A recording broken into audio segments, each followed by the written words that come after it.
Get excited for another video. I know you look forward to these. This one builds on our previous one about using verbs. We're going to continue to talk about verbs to some extent in this one as we talk also about using concise diction. Conciseness being, as short and compact as possible, and diction being our word choice. As always, this is taken from the book on pages 781 to 785. So if you have additional questions or you want to learn more about this, you can always go there. But let's get started. So I'm going to frame this as basically two pieces of advice for concise diction. And my first piece of advice for concise diction is to do something that we call nominalization, only doing it when necessary. And actually, when I say nominalization, that is me nominalizing a verb. So I could reduce the number of words in that previous sentence that I said by saying only nominalize when necessary. Now, you might be wondering what the heck are you talking about, so let me explain. Here's a quote from the book actually. It says, nominalization is the process that changes a verb into its noun form. And that's something that we talked about when we talked about gerunds and looking at verbs as gerunds, and we'll come back to that in a second. The verb discuss becomes discussion, for instance. The verb depend becomes dependence. Recognize becomes recognition. The noun forms often result in wordiness, stiffness, or awkward constructions. So it says often, meaning that, there are times when you would use nominalizations and especially gerunds, but not when it results in wordiness, stiffness, or awkward constructions. So if we look at this example, Darth Vader was not willing to have a discussion with his victims about their crimes before punishing them. We can see two nominalizations. Discussion is the nominalization of the verb to discuss, as from above, and then punishing them is actually a gerund phrase. If we look at a rewritten version of the sentence that takes one of the nominalizations away, it says much shorter. It says Darth Vader refused to discuss his victims' crimes before punishing them. In that case, we took out the nominalization of discussion, and the sentence really becomes much more succinct because of the way that we've adjusted the use of that verb. Another example is this one with the word dependence. Another example from the quote above, it says, the galactic empire is seen as evil partially because of its dependence upon slave labor. And again, we've taken the verb to depend and turned it into a noun, dependence, by nominalizing it. If we were to change it back, we could say the galactic empire depends on slave labor, contributing to its evil reputation. And that, again, we have a shorter sentence that gets much more information across in an effective way. The final example that we'll look at says this: much of Luke Skywalker's recognition as a hero comes from his defeat of the first Death Star. And in this case, we have recognition coming from the verb to recognize. And then we've also got a nominalization of the verb to defeat, but in this case it's a full phrase, his defeat of the first Death Star. Both of those are more wordy than they need to be. So if we rewrite this sentence taking out the nominalizations, we end up with Luke Skywalker defeated the first Death Star, cementing his heroism. And you can see I changed one of the words. I changed one of the verbs from recognize to cement his heroism. But something else that I want to point out here is that in this final sentence, we actually have cementing is nominalized as a gerund, but it's much more concise. So in this case, I'm trying to show you that there are times when purposeful nominalization can be helpful. Cementing his heroism in this case works decently well to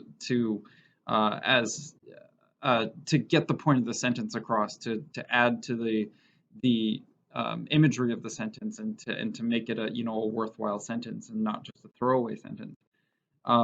But the fact that it's purposeful and not just um, creating a wordy, stiff, or awkward sentence um, means that it's okay in this case. We've also got one up here in the first example rewrite with another gerund phrase that I didn't take out of the first example because it could be considered a purposeful nominalization. So, it says only nominalize when necessary, knowing that sometimes when you nominalize a verb, especially when that nominalization is turning into a gerund, um, it can be purposeful and necessary, and it won't necessarily always lead to wordiness, stiffness, or awkward constructions. Whew. All right, let's move on. Piece of advice number 2 is that fancier isn't always better. And this is just, more of the same from the previous slide that, nominalization oftentimes is somebody's attempt to make their writing fancier. But that doesn't make it better. So what I mean by this is, let me just read this to you. It says, showy vocabulary is appropriate when the word adds to the meaning or helps make your point. Otherwise, you sound overblown and you run the risk of misusing words. You don't want the reader's um, thesaurus alert, like a little alert in especially teachers' heads, to go off while we're reading. So, a lot of times we'll see you trying to write fancy words and in the process either misusing or semi-misusing words. And we can say, that that sounds like somebody just looked up a fancy word to say there. A lot of times that takes the form of nominalization from the previous slide.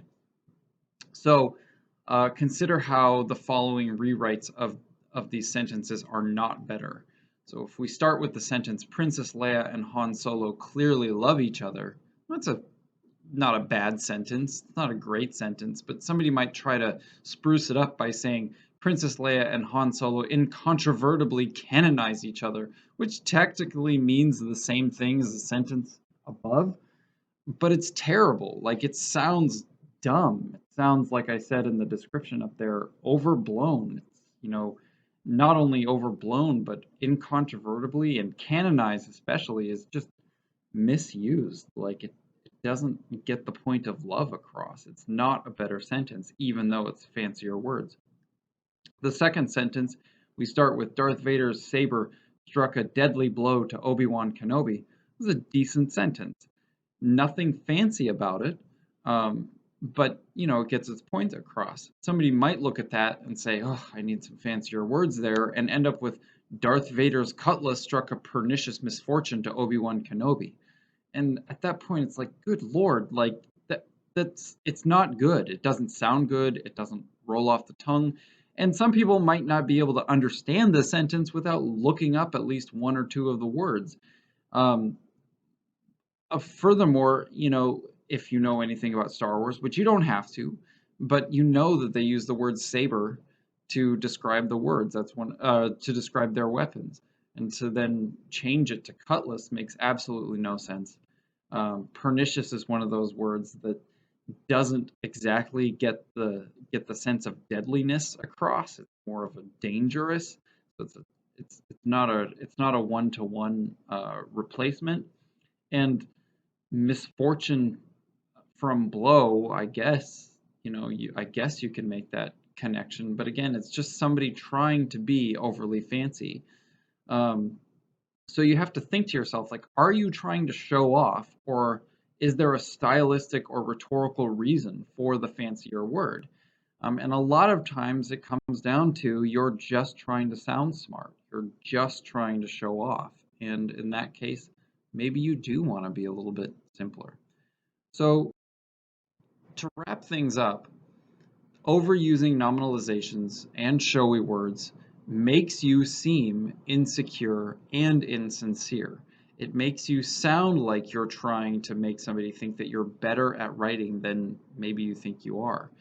It also makes you come off as insincere in that, people will often cover up their the meaning of their sentences by using big words. Like, they'll try to throw their audience off and make their audience think, oh, well, this person must mean what they're saying because they're using such big words.